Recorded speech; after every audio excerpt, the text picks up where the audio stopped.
Hey guys, welcome to day 2 of your 7-day backhand challenge. Today's a very important day because we're working on the ultimate rally ball. What's the ultimate rally ball? It's a ball that you can hit consistently and the ball goes deep and in. You feel like you can make 100 in a row. You just like your sweet spot money ball that can't be attacked. Such an important shot to be able to master, especially in the backhand, because people are always going to be trying to pick on your backhand. And if you can have a nice consistent shot that can't be hurt, then you're going to have a solid backhand and win a lot of matches. All right, so today you're going to get the squeegee. Now remember, you have got to get this approved. We did this on the forehand challenge. I say if you belong to a nice club, you got to get it approved by your club before you do this. I don't want to get in trouble with the good people at your club, but what you do is you take the squeegee and you lift it up into the net. Make sure that the net strap is also undone here so that that you can lift this up. So I'm going to put this up and in there. We'll get started, and I'm going to tell you the challenge of the day when we come back. Okay, so the challenge of the day, if you enter the challenge of the day, you can win Master Professional Jorge Capestani's tennis strategy book, which teaches you how to beat every single type of player. So it's pretty awesome. And all you have to do is use your video ask, either the text, the audio, or the video. And you can let me know, A, a story of how the ultimate rally ball helped you win a match. B, if you struggle with the ultimate rally ball and you have a question, ask me. Or C, you can actually send me a video of yourself trying the ultimate rally ball for me to analyze. You do any of those 3, you're entered into a raffle to win Jorge Capestani's book, the tennis strategy book. All right, let's get into today's inspirational video, and then we're going to be back with our ultimate rally ball lesson. Okay guys, so for today's ultimate rally ball lesson on the one-hander, we have the ultimate master of topspin disaster, Dominic Thiem. So look at those. I mean, that is, oh yeah, the ultimate rally ball for sure. So let's just rewind here and let's analyze what he's doing, draw inspiration from it. So Dominic quite comfortable really accelerating on his one-hander and hitting heavy spin. And like I was saying, you know, the ultimate rally ball is a shot that you can deliver over and over again and not get hurt and not miss. See, on that shot, actually, he was taking a little bit of risk on and he hit the net and missed. Now he's backing up here. So especially you want to use the ultimate rally ball when you get forced into a situation where you back up and rather be defensive with it. You want to think heavy, okay? So he steps across, but I want you to notice he plants with this leg here. So he's going to do a power plant with that leg right there, really dig it into the ground. Then he's going to cross over. Look at the racket head. Racket tip up, just like we had on day 1. All the fundamentals are there. And then he's going to step across his body. Again, just like we had yesterday with Federer, notice we can see the racket coming back to the fence here, okay? But now watch how low the racket head dips there, okay? So he's dipping it. Notice he's still got both hands on the racket as it's by his pocket. The racket butt in a power position going out this way. That's key.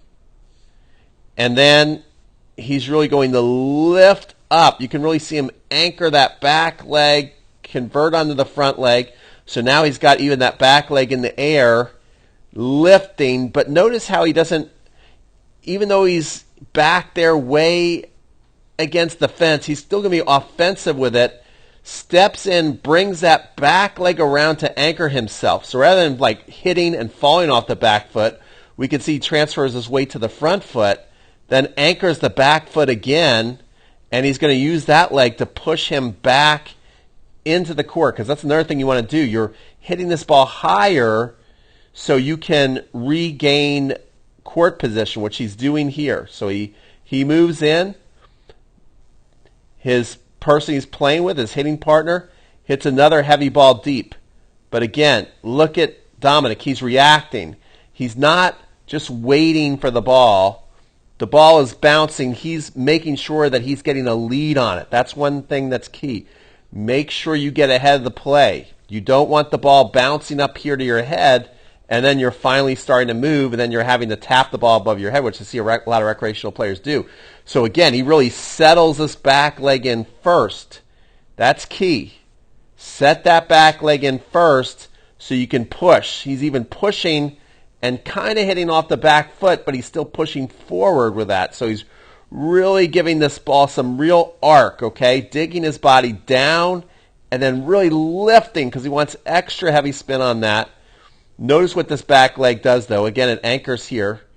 So it's like he's hitting on his back foot, but he still has the momentum pushing him forward.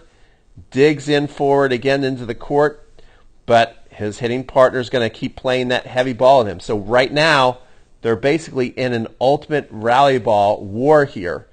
And Dominic, again, is going to settle in. Again, settles that back leg in. He's going to watch the dip here on this one. Now he can really get a good feel. Look where the ball is. Look where the racket butt is. Again, lots of people don't realize that they don't get their racket low beneath the ball. That's why they keep hitting in the net. That's why they can't really get a lot of heavy spin on the ball. Look at that. Right now the racket is in this position. Ball's up here. Then as he's coming, now it evens out. So now the racket's parallel to the ground.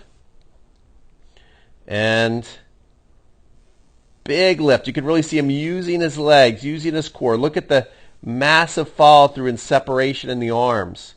Okay? Look at the strings facing to the ground when he's done, so it's not going to pop up and fly out. These are all great tips to hit that heavy rally ball. He's buying time. Look how this ball is now way up high on his hitting partner's racket. Makes him late. Okay, so Dominic's kind of won this ultimate rally ball. He got it off of his backhand onto his forehand, but look what he does here. Again, he sets on this leg, sets up beautifully. Look at that off arm. We saw this a lot in the forehand challenge. But he's going to lift this too. He's going to go ultimate heavy rally ball with that forehand, and they just continue rallying. Now look, now he's regained, and he won that. Drew the error out of this playing heavy. Let's hit the court and do today's drill. Okay, so hopefully you enjoyed that inspirational video. It's pretty amazing, those nice, heavy toss-in backhands that Dominic Thiem can hit. And what we want to be careful of, you notice that even though he's hitting the ball high and heavy, he is still very aggressive with his footwork. And I find that many of us, myself included on a bad day, is when we see that ball coming on the back and we lose confidence, we tend to back off the baseline. We do it completely different than Dominic Thiem. We back off the baseline. We want as much time as we can. We end up hitting off the back foot and late and kind of lofting the ball in there. So this is going to make us miss a lot. This is going to make us hit a lot of short balls. We're playing doubles. People are going to poach on us. We're not really hitting a heavy offensive rally ball, okay? So it's definitely not ultimate. Nothing ultimate about it. So what you want to do, the first thing you want to do is when you see that ball coming, and I'll demonstrate on the ball machine, the first thing you want to do is get a great head start on the ball. Don't let the ball is lobbing to you. This is lots of times when you're going to hit that ultimate rally ball. When the ball is coming higher to you, don't watch the ball first and then move back second, and then the ball gets behind you and you end up hitting like that. That's probably one of the biggest things you see all day long with people with one-handers and two-handers, but I'd say especially one-handers. So as soon as you see it, you want to take an aggressive step with this leg back to get you a head start, and then a crossover step, and then you can start to shuffle, get the back leg established. You want to be in that semi-open stance, and then you want to take a nice healthy step to the ball and hit up and try and come forward with this back leg so that you're not hitting off the back foot. So you're not doing something like this. So you get set and then hit and then forward. Don't do this either. Don't hit and come forward like this, because then that's taking away power and your ball is not going to be strong. So you make sure that you hit it first, and then you're on your tippy toe back here, and then you're going to come around, and then you can actually bring yourself back into the court. That's the footwork. Now, with the hand work, that's another important thing, is we want to make sure that we're still using that top hand that we used on day one. That's why it's so important that you go back over and over again to day one. That's why you should get your lifetime access pass. because you want to get really good with that offhand, feeling it get beneath the level of the ball, help guide you right up until contact, then you separate and lift and hit that ball, okay? So let's try some on the ball machine. I want you to go out there and hit at least a minimum of 50 balls, which will take you 5 minutes. All right, but you want to really work on this ultimate rally ball consistently, so when it goes into a match, you've got it gauged and locked in. You know exactly what you want to do and how it should feel. So here we are, guys, work on that ultimate rally ball. So when the ball comes, I work on taking a step back, but then back into it, okay? And really getting my weight forward into the ball and dropping the racket head and up. That was a good one. Dropping the racket head and up. Dropping the racket head up, a little late. We want to get it more cross court. Lower, you got to drop the racket head lower and up. There it is. Lower and up. Not bad. Lower and up. Too low. Got to drop the racket head and up. There it is. Those have that back legs coming forward, guys. Really getting my weight. Almost feel like we're moving in a circle back and forth. Now we're starting to get into a groove.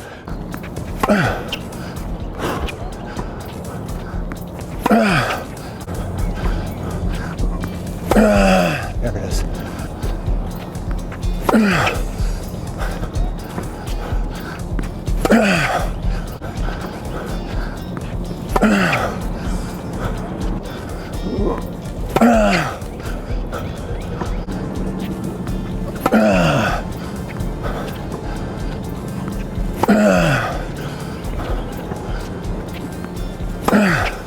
Okay, so day 2 is done. It was a lot of fun on the court.